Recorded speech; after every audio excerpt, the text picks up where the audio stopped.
lang, yung... Ayan, nakita mo? Yung, kasi dito mapula. Dito hindi. Kasi actually, yun nga, yung huli nating color, sinarefresh ko siya. So, 3.9 nila. Actually, una, naalala mo, medyo nag-gray talaga na yung hair ko kasi nga... Same nito. Oo.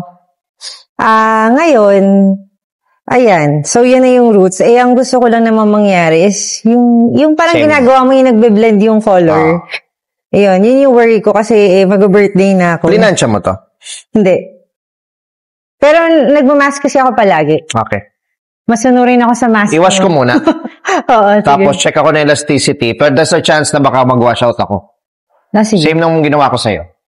Tapos tsaka natin papatungan. Okay. Pero yung color na gagawin ba natin? Yung ginawa ko sa'yo last time. Lighter. Yung nasa picture, ano yun blonde na... Beige blonde ba yun? Oh, yes. Beige blonde. Oo. Sige. Okay lang naman. Pero basta Hindi na ganito. Na-ash. Kasi ayaw mo nito eh. Pag ina-ash ako, nag-gray kasi minsan no? Dapat ganun beige talaga. Neutral kasi yung beige. Oo. So, yun talaga yung trip mo eh.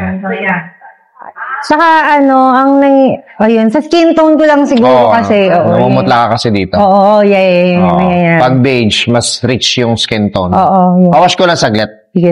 Okay, wait lang, Abby. Okay. Buhay na siya ulit. Correct. Saka... Tibay din, no? Diba? Parang... Buti pa yung book, hindi nag-give up eh. Hugot. Kakaption natin niya. Mas bagay talaga sa'yo. Ever since ito na yun no? Warm. Pansin mo, no? Between warm and cool siya beige. Parang medyo in the middle lang siya. Thank you, Abby. Salamat. Alagaan mo na lang again for and then huwag mo munang i-wash. Yes. Kasi medyo namamaga-maga pa yan. Okay. Okay, thank you. Ingat.